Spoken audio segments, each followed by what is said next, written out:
उसके ऊपर बाकायदा हाज़िरी होती थी और वो बाकायदा जैसे एक जिन किसी के ऊपर आता तो वो करता वो करती थी। मैंने उसका इलाज किया, उसकी खैर वो पूरी स्टोरी मेरे चैनल पे पड़ी है। उसके गुर्दे फेल थे, डायलिसिस हो रहा था और साल का टाइम था, ये मर जाएगी। उसका इलाज किया, वो भी अपनी बहन के साथ अभी गल्फ ये में रह सब एग्जिस्टिज्म से हुआ। हाँ। फिर उधर वो लड़का था एक, उसने बताया जो मेल अटेंडेंट था रात को, आकिब नाम था शायद उसका। 3:15 के करीब मैं उठ के ना उसके पास गया हूँ, तो मेरे माथे पे ना किसी एंटिटी ने ऐसे ऐसे किया 2 बार। तो मैंने ना अपने ना नाखून काटा है, तो मैं देखा कि मैं होश में हूँ, तो कहता मैं होश में था, मैं नॉर्मल था। उनकी एक्सरे रिपोर्ट आई, उनकी चेस्ट के एक्सरे में ना 4 खोपड़ियाँ बनी हुई थी। उनकी बहन ने मुझे दिखाई, और भाई ये देखें, ये मुझे नजर आ रही है या आपको भी नजर आ रही है? मैं कहा जी ये नजर आ रही है, ये है। उनके ऊपर जादू करवाया हुआ था, हिंदू मजहब का एक जादू करवाया हुआ था, वो था उनके ऊपर। अच्छा, आपने जो एग्जिस्टिज्म्स परफॉर्म किए हैं वो किन किन कंडीशंस पे किए हैं? मैंने जिन पे किए हैं, एक मेरे बाद यूएई से एक लड़की आई थी, लाहौर की है वो, उनका फीडबैक, उनकी स्टोरी भी मेरे चैनल पे पड़ी है। उनके वालिद साहब के पास जिन थे, जी उनके वालिद साहब ने अपनी डेथ से पहले वो जिन आज़ाद नहीं किए, वो जिन उसके साथ अटैच थे, फिर वो 7 साल उसके साथ फिजिकल रिलेशनशिप में रहे, और वो उसने इतना वेट गेन कर लिया था लड़की ने, और उसके ऊपर बाकायदा हाज़िरी होती थी, और वो बाकायदा जैसे एक जिन किसी के ऊपर आता तो वो हरकतें करता वो करती थी। मैंने उसका इलाज किया, उसकी खैर वो पूरी स्टोरी मेरे चैनल पे पड़ी है। ये 2019 की बात है, मेरे पास आई थी।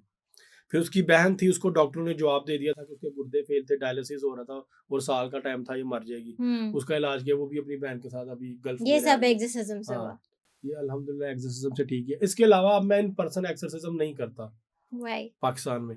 उसकी वजह ये है कि लोग इसको लाइटली लेते हैं, लोग उस तरह से प्रिकॉशंस को फॉलो नहीं करते। 1-2 केसेस ऐसे हुए जिसके लिए मुझे हॉस्पिटल बाकायदा जाना पड़ता था। लाहौर में एक पोश एरिया में बहुत बड़ा हॉस्पिटल है, वहाँ पे मैं जाता था। 2020 के अक्टूबर, नवंबर, दिसंबर की बात है ये। तो वहाँ पे जो पेशेंट थे, उनकी तो पहले तो बीमारी डायग्नोज नहीं हो रही थी, क्योंकि कोरोना भी ख़त्म हुआ था रिसेंटली। तो वो जब बीमारी डायग्नोज हुई, डायग्नोज होने के बाद ट्रीटमेंट भी मेरा शुरू हो गया। आईसीयू में बाकायदा मैं जाता था।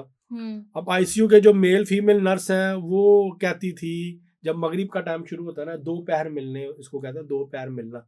एक जब रात से फजर होती है, और जब मगरिब से ईशा हो रही होती है, 2 पैर मिलते हैं। उस वक्त ना उसका सैचुरेशन लेवल डाउन आता था। मैं हॉस्पिटल के बाहर होता था उसके भाइयों के साथ, तो वो कहती थी फटाफट फारूक भाई को बुलाएं, फारूक भाई को बुलाएं। वो सैचुरेशन 75 पे आ जाती थी। वो जाके हमने अपने एक्सरसिज्म का एक वो स्क्रीन वगैरह लगा के आईसीयू में वो हमने परफॉर्म करना, तो उसकी सैचुरेशन ऐसा ऐसा 95 98 तक आ जाती थी। फिर उधर वो लड़का था एक, उसने बताया जो मेल अटेंडेंट था रात को, आकिब नाम था शायद उसका। उसने कहा रात को फारूक भाई मैं बैठा था, तो अचानक से ना कोई तकरीबन 3:15 के करीब मैं उठ के ना उसके पास गया हूँ, तो मेरे माथे पे ना किसी एंटिटी ने ऐसे ऐसे किया 2 बार। कहता मैंने ना अपने ना नाखून काटा है, तो मैं देखा कि मैं होश में हूँ, तो कहता मैं होश में था, मैं नॉर्मल था।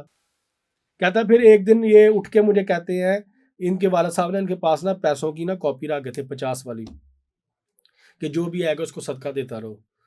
तो कहता कि ना ये रात 2 बजे उठे हैं, तो मुझे कहते हैं मुझे ना 200 रुपया दो। मुझे बुलाया, मैं पास गया, मैंने कहा क्या बात है?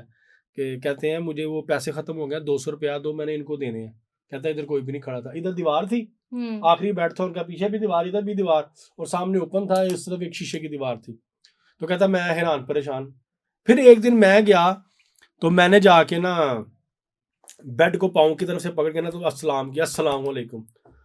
अच्छा, जो वेंटिलेटर का पाइप होता है ना, बाई पाइप, वो बड़ा सख्त होता है, बड़ा वो ग्रिप से लगा होता है, वो उतरता नहीं ऐसे आराम से। उसका पाइप उतर गया।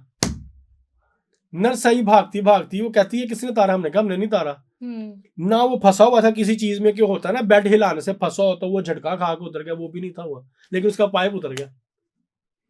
अब इस तरह की चीजें। अब उस केस में वहां पे क्या हुआ, उनकी फैमिली में, उनके जितनी भी फैमिली थी, वो सारी मेरे साथ कोलैबोरेशन में थी। उनका मेरा कोलैबोरेशन था, हम लोग सब चीज को लेके चले थे। ये अल्हम्दुलिल्लाह 12वां दिन था, उनकी बीमारी डायग्नोज होगी, और वो फिर बाहर से उसकी मेडिकेशन आनी शुरू होगी, और उसके पॉइंट्स भी ना रिपोर्ट्स में काम आने शुरू हो गए। अमीर लोग, बड़े लोग, बड़ी बातें। हम लोग बकरों का सदका देने अपने एंड पे, वाले साहब को नहीं पता।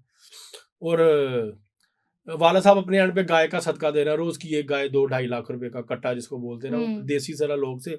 अब हॉस्पिटल की लॉबी में उसके अब्बा जी भी बैठ के तस्बीह कर रहे हैं, साथ में बैठा उनके लिए तस्बीह कर रहा हूं। उनको नहीं पता मैं कौन हूँ, मेरा उनसे कोई ताल्लुक नहीं है। खैर वो एट दी एंड वो अपने किसी शख्स को लेके आए इलाज करवाने के लिए। मुझे फ़ोन आया, फारूक भाई वो ये ऐसे कह रहे हैं, वो तावीज़ उतारना, ये उतारना। अब मैंने क्या किया था, मैं ना एक हिर्ज़ अबी दजाना लिखता हूँ और असहाबे कहफ के नाम वो मरीज़ के ना सराहने रखता हूँ। वो लैमिनेशन पेपर में थे हफ्सा, वो इंक मिट गई, वो कागज़ ब्लैंक हो गया। Can you imagine? एक लैमिनेशन पेपर में एक पेपर है और बटर पेपर, आम कागज़ भी नहीं, बटर पेपर पे मैं लिखता हूँ, उसके ऊपर लिखा हुआ, उसको लैमिनेशन करवाया, वो उनके सराहने के नीचे पड़ा था, वो कागज़ अब निकाला तो वो ब्लैंक हो चुका हुआ था। अच्छा मजे की बात, उनकी एक्सरे रिपोर्ट आई, वो मुझसे मिस हो गई हुई है। उनकी एक्सरे रिपोर्ट आई, उनकी चेस्ट के एक्सरे में ना 4 खोपड़ियां बनी हुई थी। उनकी बहन ने मुझे दिखाई कि फारूक भाई ये देखें, ये मुझे नजर आ रही है, ये आपको भी नजर आ रही है। मैं कहा जी ये नजर आ रही है, ये है। उनके ऊपर जादू करवाया हुआ था, हिंदू मजहब का एक जादू करवाया हुआ था, वो था उनके ऊपर। ठीक है, अब वो क्या किया, उनके वालिद साहब ने किसी को बुलाया और मेरी जितनी भी रेमेडीज थी उन्होंने रिमूव कर दी। मैंने उनसे पहले उनको कहा, उनके बच्चों को, मैं कहा भाई आप लोग जो करना करें, मैं कहा अगर चाहते हैं तो मैं आपके वालिद साहब से बात कर लेकिन जो हो रहा है इसका जिम्मेदार मैं नहीं होऊंगा। मुझसे आपने गिला नहीं करना। मैं 12 दिन से आपके साथ हॉस्पिटल ड्यूटी दे रहा हूँ, मैं उनके साथ बड़ा अटैच हो गया था। आज भी मेरा उस फैमिली से एक अच्छा रिलेशनशिप है। नहीं नहीं फारूक भाई आप तुम्हारे भाई हैं, आप तुम्हारे साथ हैं, आप कहाँ जा रहे हैं, कुछ होगा कैसे होगा देख लेंगे। मैं कहा जी ओके। अब्बा जी भी हैं, अब हम कह नहीं सकते अब्बा जी को ये है वो है। वो जी करवा लिया उन्होंने। रात को तकरीबन 11 या 12 बजे बाबा जी आए थे और वो सारा रंगबाजी प्रोग्राम जो भी उन्होंने किया, घर में किया, इतना सा कपड़ों का गुच्छा बना के देके कि इसको आग लगा दी, सुबह तक जलता रहेगा, सब कुछ ठीक हो जाएगा। खाली कागज, लिटरली। उनकी बहन ने मुझे बताया, उन्होंने बकायदा वीडियो बनाई दरवाजे के पीछे से छुप के, कि लिटरली ब्लैंक पेपर उनको फोल्ड करके नोट बना बना के उनको दे दिए कि सब कुछ अपने पास रख लो। और जब हॉस्पिटल आया तो मैंने जो तावीज़ पे आया था वो उतरवाया, सराहने कुरान पाक पड़ा था वो उठवाया, मोबाइल पे सूरह रहमान चल रही थी वो बंद कराई, पाँव के टखने पे वो हींग बांधता हूँ मैं, वो काले कपड़े में लिपटी बांधी थी वो, फिर जो नागमणि स्टोन था उसका पेंडेंट था, वो जो जो हम लोग अपने एंड पे कर सकते थे ना, जितनी रेमेडीज वो सारी उन्होंने रिमूव करवा दी। ले भाई मैं अपने घर था, मुझे सुबह फजर के बाद मेरा ख्याल आधे पौने घंटे बाद मैसेज आया उसके भाई का, ही इज नो मोर। मेरे पास आज भी वो मैसेज सेम है। मैं सबसे पहले हॉस्पिटल पहुंचा, उनके 3 भाइयों से पहले मैं हॉस्पिटल पहुंचा। मैं खुद रो रहा था। एक आपकी फीलिंग्स डेवलप हो जाती हैं जब पूरी फैमिली भी आपको इतना प्यार दे अपने बच्चों की तरह। इवन के मैंने उसकी जाके शेव की थी उस पेशेंट की, उसकी शक्ल बिल्कुल वो, मैं ये किसी रिलीजन को नहीं कर रहा, वो मैं तौहीन या उसकी बेहुरमती नहीं कर रहा। उनकी शक्ल ना जैसे हनुमान नहीं होता हिंदू मजहब में करेक्टर है हनुमान, वैसी हो गई थी। तो ट्रिमर लेके आया उसका भाई, तो मैंने हाथों पे ग्लव्स चढ़ा के उसके भाई के साथ मैंने उसकी पूरी जो है ना शेव ट्रिम की थी मैंने, मुझे अच्छी तरह याद है।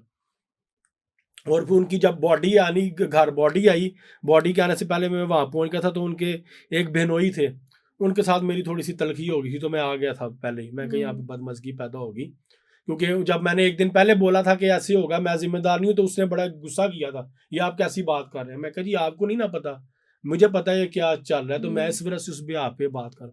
अब उनकी बीमारी का भी फैमिली में किसी को भी नहीं था पता। ठीक है, तो उसके बाद से मैंने जो है ना पर्सनली वो करना छोड़ दिया, क्योंकि लोग नहीं करते इस चीज को स्ट्रिक्टली फॉलो। अब मैं जो, मुझे तो उन्होंने केस से निकाल दिया था, लेकिन जिस बंदे को लेके आया उसकी गलती की वजह से उस बेचारे की जान चली गई।